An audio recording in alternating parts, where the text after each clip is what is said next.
Good evening बच्चों। जो 8वां paper हुआ था उसका सोल्यूशन हम लोग बना चुके हैं 25 क्वेश्चन तक, और अब 26 से लेकर 50 तक पार्ट 2 का सोल्यूशन बनने जा रहा है। ध्यान से देखिए, अब ध्यान से देखिए तो जल्दी से करवा देंगे। एक व्हील है हैविंग मोमेंट ऑफ इनर्शिया 2। अच्छा, व्हील का मोमेंट ऑफ इनर्शिया दिया हुआ है और ये व्हील घूम रहा है। इसकी फ्रीक्वेंसी क्वेश्चन में दी हुई है। फ्रीक्वेंसी क्वेश्चन में दी हुई है और वो है कितना, 60 revolution per minute. 60 revolution per minute, ठीक है ना। ये फ्रीक्वेंसी दी हुई है, तो हमें इसको रोकना है 1 मिनट के अंदर।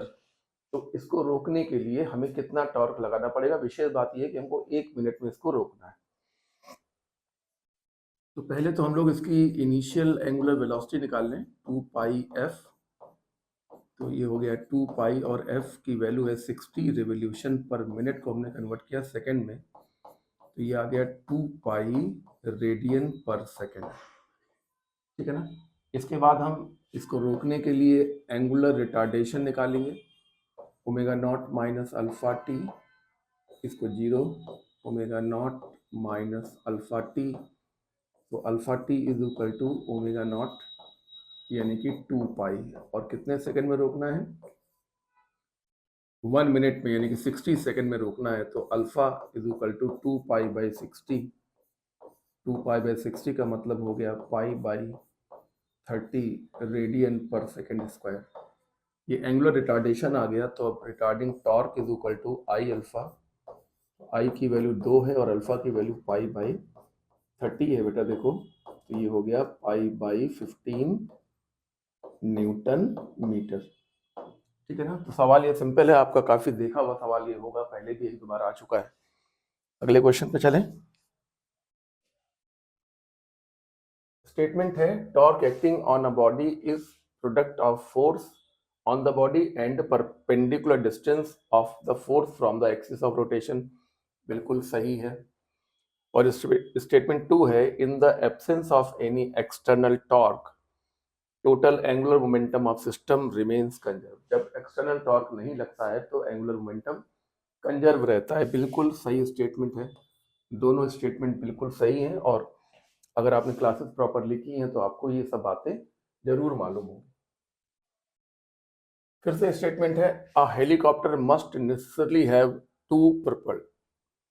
एक हेलीकॉप्टर जो है इसमें कम से कम 2 प्रोपेलर होने चाहिए, 2 पर जरूर होने चाहिए, जिससे कि दोनों तरफ का दबाव मेंटेन रहे। क्योंकि हेलीकॉप्टर का पंखा जब घूमता है तो ऊपर दबाव कम हो जाता है, जिससे हेलीकॉप्टर ऊपर उठता है। तो अगर एक ही पर होगा तो क्या गड़बड़ होगी, अगर अगर एक ही प्रोपेलर होगा तो इसके ऊपर दबाव कम हो जाएगा, है ना। तो ये हिस्सा ऊपर जाएगा और यहाँ दबाव पुराना ही रहेगा, तो ये हिस्सा नीचे आएगा, तो हेलीकॉप्टर आपका रोटेट कर जाएगा और गिर जाएगा, ठीक है ना। तो कम से कम 2 होने चाहिए या जोड़े में होने चाहिए। कहने का मतलब जोड़े में होने चाहिए या बिल्कुल बराबर एंगल पर होने चाहिए। ऐसा नहीं होना चाहिए कि एक तरफ ज्यादा है और एक तरफ कम पंखे हैं, ये ठीक नहीं है, रोटेट कर जाएगा। 2 propellers are provided in helicopter in order to conserve linear momentum। बिल्कुल गलत स्टेटमेंट है। लीनियर मोमेंटम कंजर्व रहता ही नहीं हेलीकॉप्टर में, क्योंकि हेलीकॉप्टर कभी ऊपर जाता है, कभी नीचे आता है, कभी आगे आता है, कभी मुड़ता है। तो लीनियर मोमेंटम का कंजर्वेशन कराना ही नहीं होता है। मोमेंटम तो लगातार कम ज्यादा करना होता है, कभी तेज चलाना होता है, कभी धीमे चलाना होता है। तो ये आपका स्टेटमेंट बिल्कुल गलत है। तो ये स्टेटमेंट सही है कि कम से कम 2 प्रोपेलर होने चाहिए, और ये स्टेटमेंट आपका गलत है। सवाल थ्योरी का है, थोड़ा सा नए टाइप का सवाल है। The acceleration due to gravity near the surface of planet of radius r and density d is proportional to। किसी भी प्लेनेट की सरफेस पर, इस जगह पर देखिए, बिल्कुल सरफेस पर एक्सीलरेशन ड्यू टू ग्रेविटी का फॉर्मूला आप लोगों को मालूम है।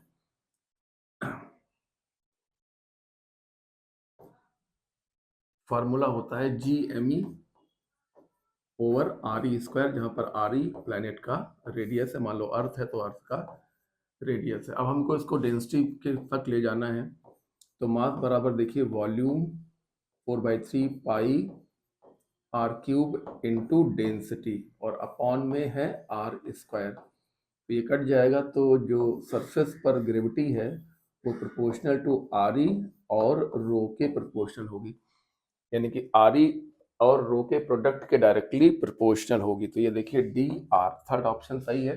क्वेश्चन आसान है, आप लोगों से हो गया होगा, सॉल्यूशन समझ में आ रहा है ना।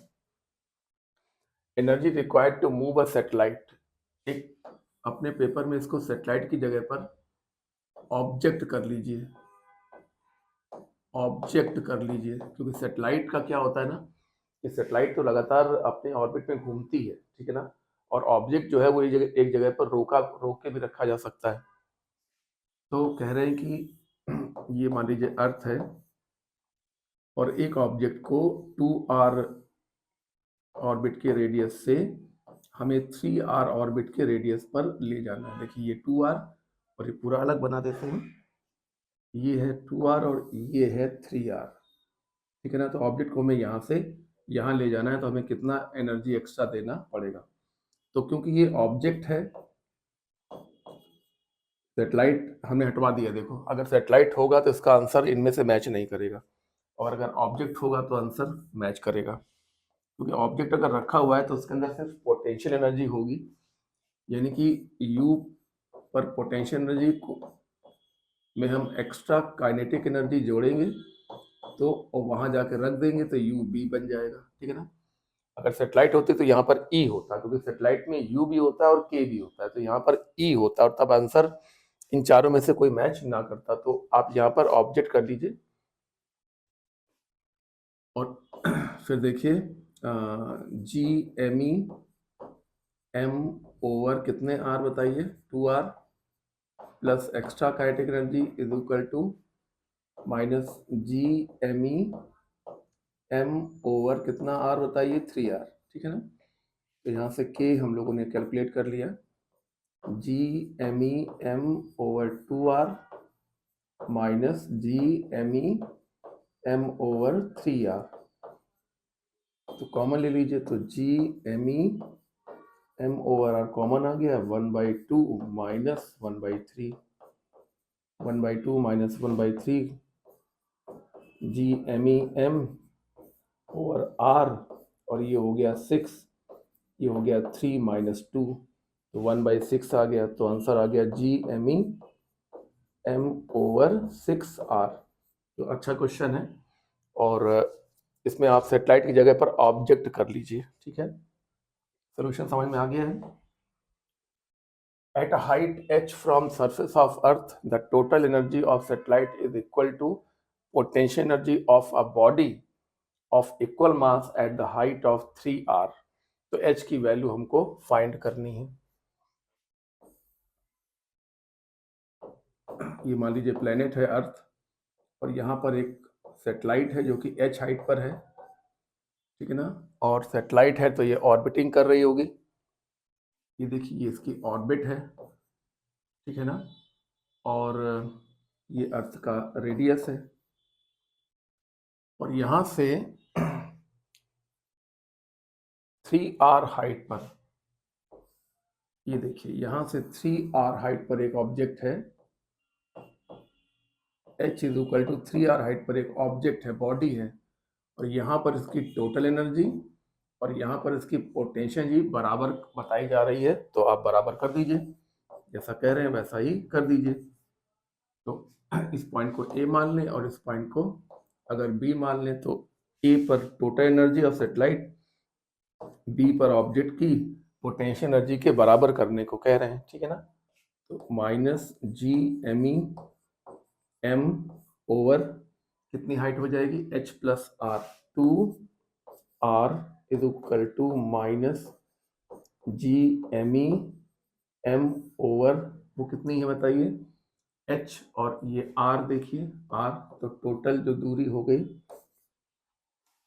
इसको r1 कर लीजिए, इसको r2 कर लीजिए, r1 r2 की वैल्यूज पुट कर दीजिए। क्या आपको टोटल एनर्जी का फॉर्मूला मालूम है? टोटल एनर्जी होती है -GMEM/2R। तो सेटेलाइट की टोटल एनर्जी है, और पोटेंशियल का फॉर्मूला क्या होता है? -GMEM/R। तो ये R लिखा हुआ है, ठीक है ना। R की वैल्यू पुट कर दीजिए, बस माइनस से माइनस काट दीजिए, तो ये काट दीजिए और माइनस साइन से माइनस साइन काट दीजिए, तो 1/2। R की वैल्यू कितनी है? R+H। और R2 की वैल्यू कितनी है? R+3R। हाँ, ये H बराबर R है और ये भी तो है R, तो R+3R, ये हो गया 4R। सोल्यूशन देखिए बन के तैयार हो गया।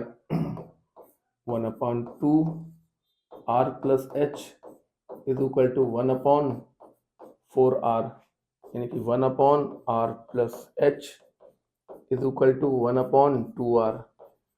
ठीक है ना, इसको इधर लेकर आ जाइए, तो 2R is equal to R+H। इस तरीके से H is equal to 2R minus R, मतलब बोलो R। तो ये भी एक अच्छा सवाल है, थोड़ा नए टाइप का सवाल है, आसान है। बस ये है कि ये सैटेलाइट है, इसकी टोटल एनर्जी इस ऑब्जेक्ट की पोटेंशियल एनर्जी के बराबर बताया जा रहा है, और इस आधार पर एच की वैल्यू को फाइंड कराया जा रहा है। अच्छा क्वेश्चन है।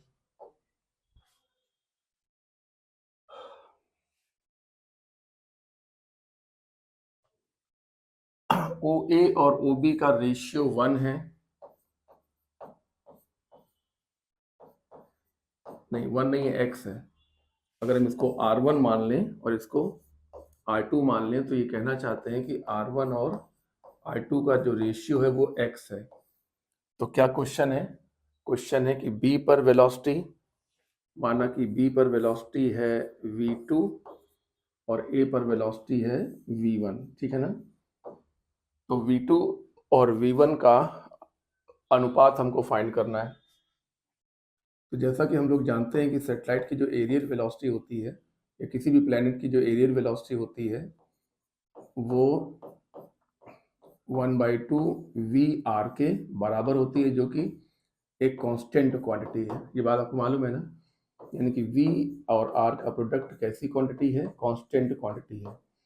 इसका मतलब ये हुआ कि V1 R1 is equal to V2 R2। इसका मतलब ये हुआ कि V2 और V1 का जो अनुपात होगा वो R1/R2 के अनुपात में होगा, और R1/R2 का अनुपात x है। इस तरीके से V2 और V1 का अनुपात x के बराबर होगा। क्वेश्चन अच्छा है। केपलर का जो लॉ ऑफ एरिया है उस पर बेस्ड है, एरिया वेलोसिटी कांस्टेंट होने के आधार पर इसको सॉल्व किया गया है। ठीक क्वेश्चन है, अच्छा है।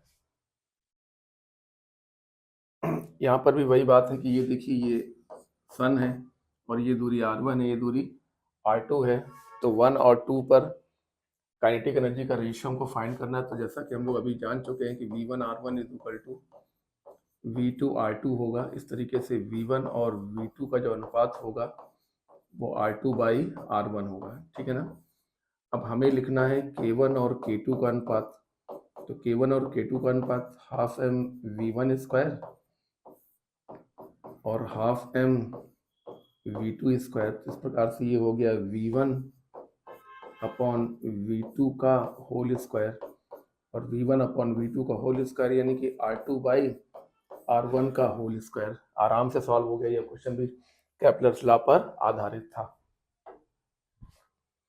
असर्शन है a planet is a heavenly body revolving around the sun. सही है। Star is a self luminous body made up of gaseous material. बिल्कुल सही है, ये भी बिल्कुल सही है और ये भी बिल्कुल सही है, लेकिन ये इसको कतई एक्सप्लेन नहीं कर रहा, इसका इससे कोई संबंध नहीं है। बस दोनों सही हैं, लेकिन रीजन असर्शन को सही एक्सप्लेन नहीं कर रहा। When a planet move in elliptical orbit around sun, its angular momentum about sun remains conserved। बिल्कुल सही है, एंगुलर मोमेंटम कंजर्व रहता है, और टोटल मैकेनिकल एनर्जी भी कंजर्व रहती है। बिल्कुल सही है दोनों, क्योंकि एरियल वेलोसिटी कांस्टेंट होती है तो एंगुलर मोमेंटम कंजर्व रहता है, और के और यू का सम हमेशा कांस्टेंट रहेगा, क्योंकि एनर्जी ना कहीं से आ रही है ना कहीं पे जा रही है। ये भी अच्छा थ्योरी क्वेश्चन है। पार्टिकल ऑफ मास m इस वेलोसिटी से फेंका गया तो वो किस हाइट तक जाएगा। ये क्वेश्चन भी हम लोगों ने कई बार डिस्कस किया, इस प्रकार का क्वेश्चन कई बार डिस्कस हुआ है। एक पार्टिकल को हमने वेरी हाई वेलोसिटी से फेंका तो वो किस हाइट तक, मैक्सिमम किस हाइट तक जाएगा। इसका फार्मूला आपको मालूम है ना, h is equal to r upon इसके वेलोसिटी का स्क्वायर माइनस प्रोजेक्शन वेलोसिटी का स्क्वायर माइनस 1। तो ये देखिए r अपॉन इसके वेलोसिटी का स्क्वायर और k टाइम्स इसके वेलोसिटी का स्क्वायर माइनस 1। तो ये कट गया, तो r upon 1 by K square minus 1, ये कट गया, ठीक है। तो ये आ गया r अपॉन 1 माइनस के स्क्वायर अपॉन के स्क्वायर। तो ये के स्क्वायर ऊपर चला जाएगा, r के साथ चला जाएगा, तो ये हो गया के square with r upon 1 minus के स्क्वायर। तो अच्छा सवाल है, इस फॉर्मूले के पता होने पर आप ऐसा सवाल कर सकते हैं। पिछले पेपर जो हुए हैं उनमें भी ऐसा सवाल दिया जा चुका है और एक बार तो यही सवाल भी दिया जा चुका है। Work done to rise the mass m from surface of earth to height h। Work done किसके बराबर होगा, वर्क डन बराबर होगा डेल्टा यू के, डेल्टा यू यानी कि U final minus U initial. तो डेल्टा यू का फॉर्मूला क्या होता है, M G H upon 1 plus H upon R E. तो हमें किस हाइट तक ले जाना है, अर्थ की रेडियस के बराबर हाइट तक ले जाना है। ये h की वैल्यू r के बराबर रखनी है, तो मान रख दीजिए। तो M G R E upon 1 plus R E upon R E, ये हो गया M G R E upon 1 plus 1 यानी कि half M G R E. तो आसान सवाल था, आप लोगों से हो गया होगा, खाली आपको ये फॉर्मूला पता रहेगा तो अच्छा रहेगा। जब भी किसी ऑब्जेक्ट को अर्थ से की सरफेस से एच हाइट तक ले जाते हैं तो डेल्टा यू का जो फॉर्मूला होता है वो होता है M G H upon 1 plus H upon R E. Solution समझ में आ रहा है ना, ये फॉर्मूला याद है तो ठीक है। Which of the following are dimension of pressure. Pressure की डायमेंशन फोर्स अपॉन एरिया से आप लिख सकते हैं mlt minus 2 upon area l की power 2, so this become ml minus 1 t minus 2, जिसको यहाँ पर बदल के लिखा गया m upon l और t2, ठीक है ना। तो ऑप्शन आप चॉइस कर लीजिए। ये हो गया आपका थर्ड ऑप्शन। तो ये तो बहुत ही सिंपल क्वेश्चन था आपके लिए। दो पार्टिकल जा रहे हैं तो उनके सेंटर ऑफ मास की वेलोसिटी पता करनी है। सेंटर ऑफ मास की वेलोसिटी का फार्मूला पता है ना आप लोगों को, m1 v1 plus m2 v2 upon m1 plus m2। तो m1 1 है और v1 है 2i कैप और m2 2 है और v2 लिखना पड़ेगा कंपोनेंट करके। इसका ये कंपोनेंट कॉस और ये कंपोनेंट साइन होगा। तो 2 cos 30 विद i कैप और 2 sin 30 with minus J cap. ये लिखा है माइनस और जे कैप, ठीक है ना।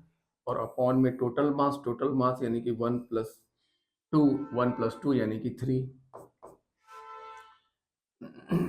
तो 2i कैप प्लस ये हो गया √3/2 से 2 कट गया तो √3i कैप।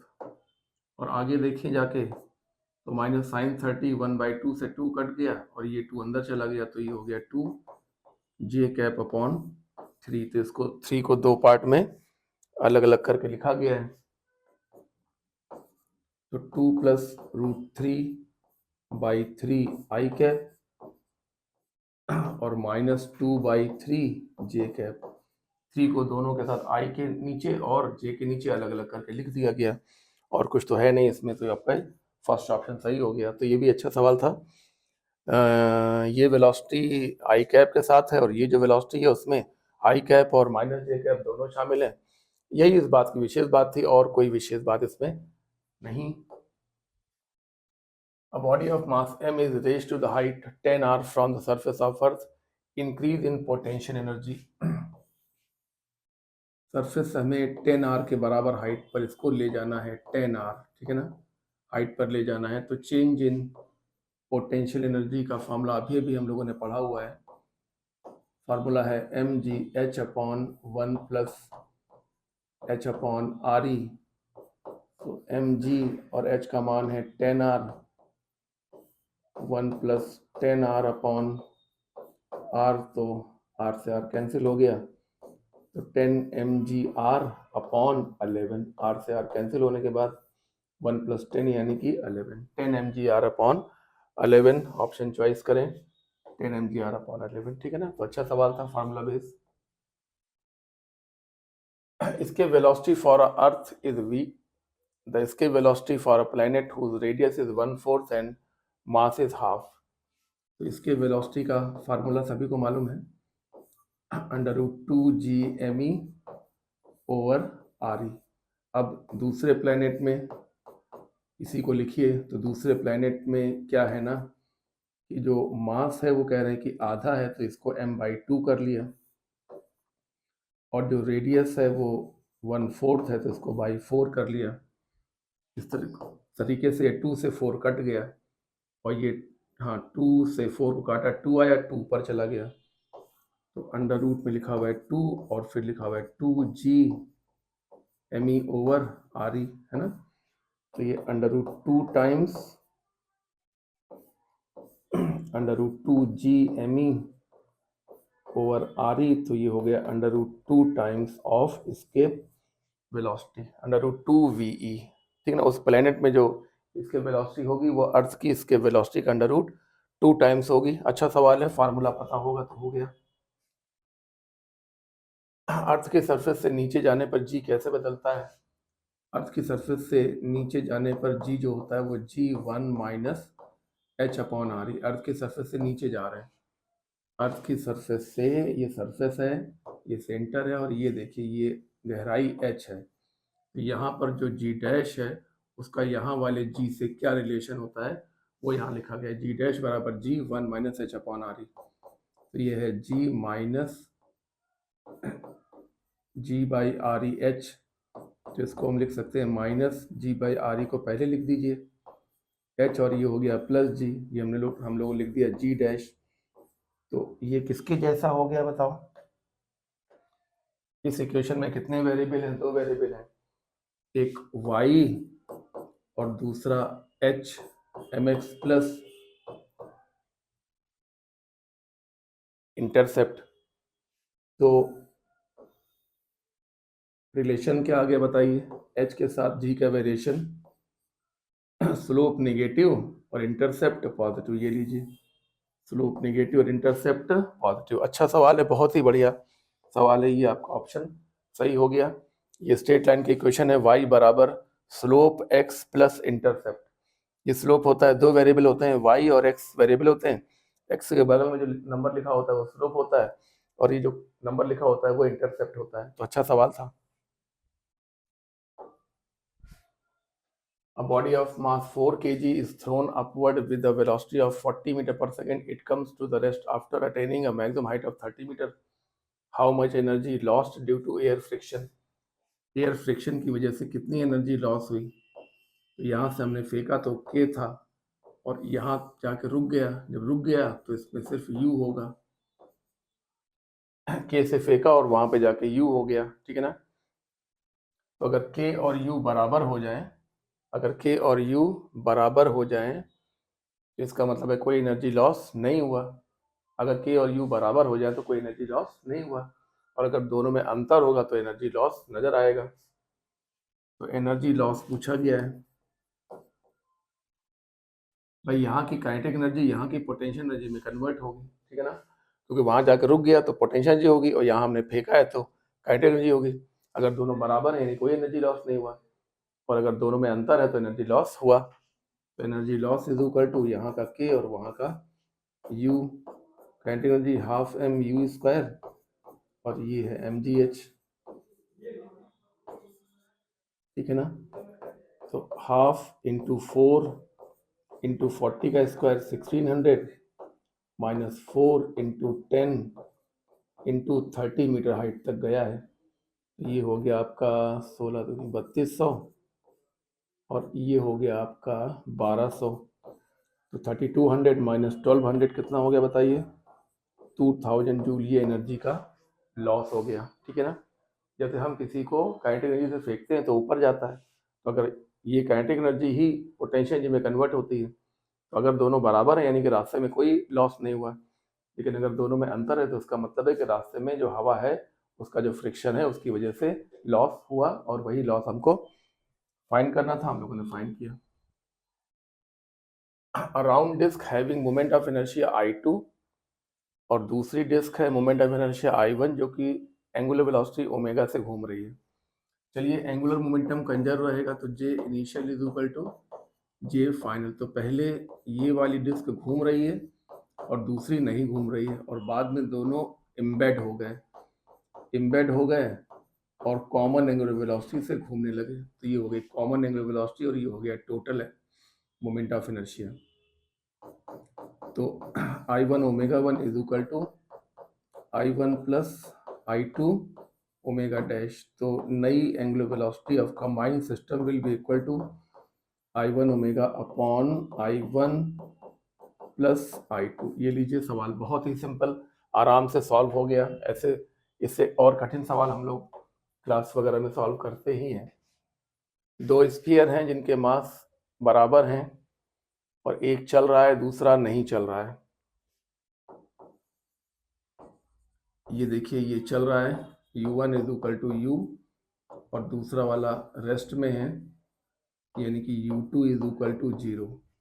उसके बाद कोलिजन हो गया और कोलिजन के बाद दोनों अलग अलग अपनी अपनी वेलोसिटी V1 और V2 से जाने लगे। तो V1 और V2 का रेशियो फाइंड करना है।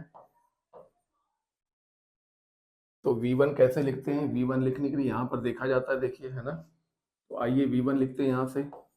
V1 is equal to U1, ठीक है ना, M1 minus E M2 plus 2 नहीं 1 plus E 1 plus E M2 U2 0 हो गया upon M1 plus M2।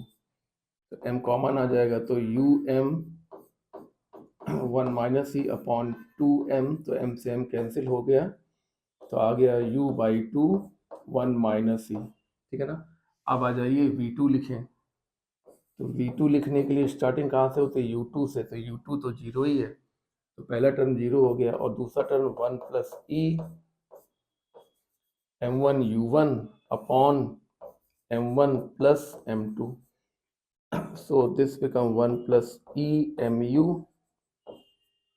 By 2M, M से M कैंसिल हो गया और फिर से आ गया U by 2 1 plus E, U by 2 1 plus E। तो अब V1 और V2 का रेशियो कैसे निकालें? V1 और V2 का ratio 1 minus E upon 1 plus E। देखिए बहुत ही अच्छा सा क्वेश्चन है, फार्मूला पता होने पर हो जाएगा, फार्मूला नहीं पता होने पर नहीं हो पाएगा। Assertion: when a body is dropped or thrown horizontally from the surface of height, it reaches the ground at the same time. अगर किसी बॉडी को ड्रॉप किया जाए है ना और दूसरी बॉडी को हॉरिजेंटल थ्रो किया जाए तो दोनों जमीन पर सेम टाइम में पहुंचते हैं। कैसे सेम टाइम में पहुंचते हैं बताइए? ये हाइट h है, तो अगर इस बॉडी को हम 1 माने और इसको हम सेकेंड बॉडी मान लें तो 1 के लिए बताइए h is equal to ut plus half G T1 square. तो T1 की वैल्यू कितनी आई? Under root 2h by G. अब सेकेंड बॉडी के लिए देखिए h is equal to U Y T plus half G T square. तो इसमें यू वाई है ही नहीं, इसमें u नहीं है और इसमें u का y कंपोनेंट नहीं है, तो यहाँ भी ये टर्म 0 हो जाएगा और आ जाएगा हाफ जी T2 स्क्वायर। इसलिए H2 भी √2h/g हो जाएगा, H2 भी √2h/g हो जाएगा। तो ऐसा क्यों हुआ? ऐसा इसलिए हुआ क्योंकि दोनों की इनिशियल वेलोसिटी का वर्टिकल कंपोनेंट 0 है और दोनों का एक्सीलरेशन g के बराबर है, तभी तो ऐसा हुआ। तो देखिए असर्शन बिल्कुल सही है और रीजन बिल्कुल सही है और रीजन असर्शन को बहुत बढ़िया एक्सप्लेन कर रहा है। ऑप्शन फर्स्ट होगा, बहुत ही अच्छा क्वेश्चन है, इंपॉर्टेंट क्वेश्चन है। ये दोनों बॉडी सेम टाइम पे जमीन पे क्यों पहुंच जाती हैं? क्योंकि दोनों की इनिशियल वेलोसिटी का वर्टिकल कंपोनेंट 0 है और दोनों का acceleration due to gravity G के बराबर है, इसलिए ऐसा हुआ। एक ब्लॉक है जो कि एक ट्रक के आगे रखा हुआ है और इसको रोकने के लिए, इस ब्लॉक को रोकने के लिए हमको ट्रक को किस एक्सीलरेशन से चलाना पड़ेगा, ये हमको फाइंड करना है। चलो इसको A0 मान लेते हैं, मान लीजिए, हालांकि वहाँ पर अल्फा लिखा हुआ है लेकिन हम उसको A0 मान लेते हैं क्योंकि एक्सीलरेशन को A से रिप्रेजेंट करते हैं। ये ब्लॉक है, ठीक है ना, और हमें इस ब्लॉक को यहाँ पर रोकना है, नीचे गिरने नहीं देना है। तो हम इसी ट्रक पर बैठकर इस प्रॉब्लम को सॉल्व कर लेंगे क्योंकि ये ट्रक एक नॉन इनर्शियल फ्रेम है। तो नॉन इनर्शियल फ्रेम पे जो हम बैठकर सॉल्व करते हैं, तो सबसे पहले हम लोग स्यूडो फोर्स लगाते हैं। स्यूडो फोर्स की वजह से ब्लॉक इस दीवार को धक्का देगा, तो ये दीवार भी ब्लॉक को धक्का देगी, ये देखिए, ठीक है ना। हाँ, स्यूडो फोर्स की वजह से ये ब्लॉक दीवार को एक्शन देगा, तो दीवार ब्लॉक को रिएक्शन देगी।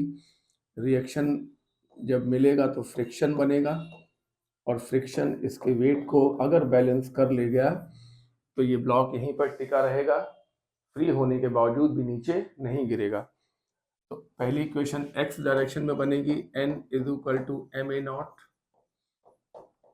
और हाँ, पहली इक्वेशन प्लेन के परपेंडिकुलर और दूसरी इक्वेशन प्लेन के अलोंग। तो प्लेन के अलोंग वाली इक्वेशन है friction = mg, friction mu n होता है = mg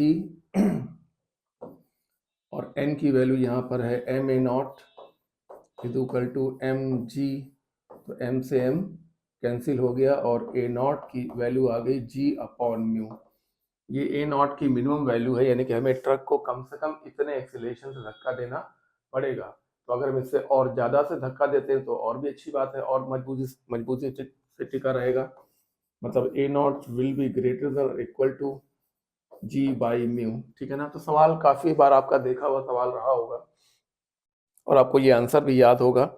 ये मिनिमम एक्सीलरेशन होता है जो हमें ट्रक को देना पड़ेगा, यानी कि अगर हम एक्सीलरेशन को इससे ज़्यादा दे दें तो भी अच्छी बात है, कोई ब्लॉक गिरेगा नहीं। ब्लॉक अगर एक्सीलरेशन इससे कम होगा तो ब्लॉक गिरेगा। Match the term in column 1, column 2, 0 acceleration, positive acceleration, negative acceleration, 0 acceleration. देखिए 0 एक्सीलरेशन इसमें हो रहा है क्योंकि इस वाले ग्राफ में इसका अगर स्लोप देखें, स्लोप आपका dx/dt, जिसको हम लोग कहते हैं वेलोसिटी, और इसको हम लोग tan थीटा भी कहते हैं, और थीटा यहाँ पर कांस्टेंट है, यानी कि जो वेलोसिटी है वो कांस्टेंट है, यानी कि एक्सीलरेशन क्या है बताओ, 0 है। तो जो c होगा वो सेकंड से मैच करेगा। अब c केवल ये ऑप्शन है जिसमें c सेकंड से मैच कर रहा है, बाकी हर ऑप्शन में c थर्ड से और c फर्स्ट से मैच कर रहा है। केवल सेकंड ऑप्शन ऐसा है जिसमें c सेकंड से मैच कर रहा है, इसलिए डायरेक्ट ही इसको हम लोग सेकंड ऑप्शन टिक लगा सकते हैं, बाकी चेक करने की ज़रूरत आपको नहीं है। अगर समय बचाना है तो इस तरीके से हो जाएगा। रेन वर्टिकल गिर रही है और एक वुमन है जो वेस्ट की ओर जा रही है, तो उसे अपना अम्ब्रेला किस तरफ करना पड़ेगा रेन से बचने के लिए। तो आपको फंडा आपको मालूम है कि पहले आपको velocity of rain with respect to women निकालना चाहिए, जो कि velocity of rain minus velocity of woman होगा। रेन नीचे की तरफ गिर रही है, -35 कैप कर लीजिए, और वुमन वेस्ट की ओर जा रही है तो माइनस का 15 कैप कर लीजिए, ठीक है ना। तो ये हो गया आपका 15 कैप -35 कैप, ये आपका हो गया velocity of rain with respect to velocity of rain with respect to woman. और अम्ब्रेला किधर रखा जाता है? अम्ब्रेला इसी वेक्टर के अपोजिट रखा जाता है। Velocity of rain with respect to woman के अपोजिट अम्ब्रेला रहता है। तो जब अपोजिट वेक्टर बनाओगे तो माइनस का 15 कैप हो जाएगा और प्लस का 35 कैप हो जाएगा।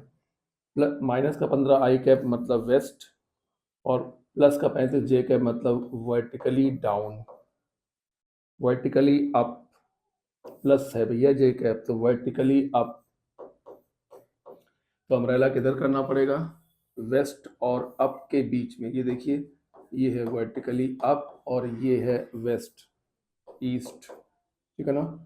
अम्ब्रेला आपको इधर रखना पड़ेगा, और अम्ब्रेला का जो ये कंपोनेंट है वो है 15, और ये जो कंपोनेंट है ये है 35। तो अब आपको ये एंगल मालूम कर लेना है, आराम से मालूम हो जाएगा। tan theta is equal to perpendicular upon base यानी कि 15/35 यानी कि 3/7। So theta is equal to tan inverse 3/7 west की तरफ। कहाँ से? वर्टिकल से।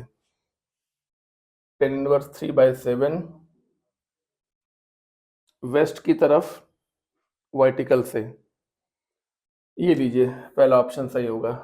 वर्टिकल से वेस्ट की तरफ tan इनवर्स 3/7 एंगल पर अम्ब्रेला को हमें करना पड़ेगा। देखिए ऐसा होता है कि अगर कोई पर्सन रुका हुआ है और उसे रेन से बचना है तो उसको अपना अम्ब्रेला वेलोसिटी ऑफ रेन के अपोजिट करना होता है, और अगर कोई पर्सन चल रहा है और उसे रेन से बचना है तो उसे अपना umbrella velocity of rain with respect to man के अपोजिट करना होता है। इसीलिए हम लोगों ने पहले velocity of rain with respect to woman निकाला, फिर उसका उल्टा कर दिया तो वही अम्ब्रेला की डायरेक्शन हो गई। -i कैप मतलब वेस्ट और +j कैप मतलब वर्टिकली अप। तो वेस्ट और वर्टिकली अप के बीच में अम्ब्रेला उसे रखना चाहिए। Rocket travelling at the speed of 200 meter per second eject the product of combustion at the speed of 1200 meter per second relative to rocket। Rocket से relative velocity दी है, तो कह रहे हैं कि गैसों की वेलोसिटी ग्राउंड के रिस्पेक्ट में क्या होगी। जो स्केपिंग वेपर हैं, स्केपिंग गैसेज हैं, उनकी वेलोसिटी ग्राउंड के रिस्पेक्ट में क्या होगी। आइए इसको देखते हैं। ये रॉकेट का हमने एक सिंबॉलिक डायग्राम बना दिया। ये है वेलोसिटी ऑफ रॉकेट और ये निकल रही हैं गैसेस, तो ये है velocity of exhaust gases. Velocity of gases with respect to rocket बराबर होगा velocity of gases plus velocity of rocket, क्योंकि ये दोनों अपोजिट हैं और अपोजिट डायरेक्शन में जब हम रिलेटिव वेलोसिटी लिखते हैं तो प्लस करके लिखते हैं, ठीक है ना। इसकी वैल्यू सवाल में दी हुई है 1200। इसकी वैल्यू हमसे पूछी गई है क्योंकि ये है velocity of gases with respect to ground, और इसकी वैल्यू सवाल में दी हुई है 200। Rocket is travelling at the speed of 200 metre per second, ठीक है ना। तो ये हमको निकालना है। तो ये क्या है और ये क्या है? ये है velocity of gases with respect to rocket और ये है velocity of gases with respect to ground. Velocity of gases is equal to आ गया 1200 माइनस 200 यानी कि 1000। तो ये एक आसान सवाल था जो आप लोगों ने आसानी से कर लिया होगा। हो सकता है इस इक्वेशन में किसी को दिक्कत आई हो तो ये सवाल गलत भी हो सकता है। तो ये पूरा पेपर हम लोगों ने डिस्कस कर लिया है, और अब आप लोग जो फिजिक्स की टेस्ट सीरीज का जो 9th टेस्ट है फ्राइडे को होना, उसकी तैयारी में अभी से जुट जाइए, और जुट ही गए होंगे आप लोग। और रेगुलर 10 से 15 क्वेश्चन लगाते रहिए, और थोड़ा सा ध्यान दीजिए, थ्योरी और न्यूमेरिकल दोनों क्वेश्चंस पर ध्यान दीजिए। अगर आप ये पेपर प्रॉपरली करते रहेंगे, इनके वीडियो सोल्यूशन देखते रहेंगे, तो आपका न्यूमेरिकल और थ्योरी दोनों में आपको सहूलियत मिलेगी, और एग्जाम में जो थ्योरी क्वेश्चन आएगा वो इन्हीं पेपर्स में से कहीं ना कहीं से आपको मिलेगा। जो भी 10-12 थ्योरी के क्वेश्चन होंगे वो इन्हीं पेपर से मिल जाएंगे, क्योंकि सारे अच्छे थ्योरी क्वेश्चन पेपर में डाले जा रहे हैं। बहुत सरल नहीं, बहुत कठिन नहीं, जैसा आता है उस प्रकार के थ्योरी क्वेश्चन पेपर में इसीलिए डाले जा रहे हैं कि जो नीट में आने वाला क्वेश्चन हो वो आपका पहले से देखा हुआ हो, करा हुआ हो। ठीक है ना, बेस्ट ऑफ लक।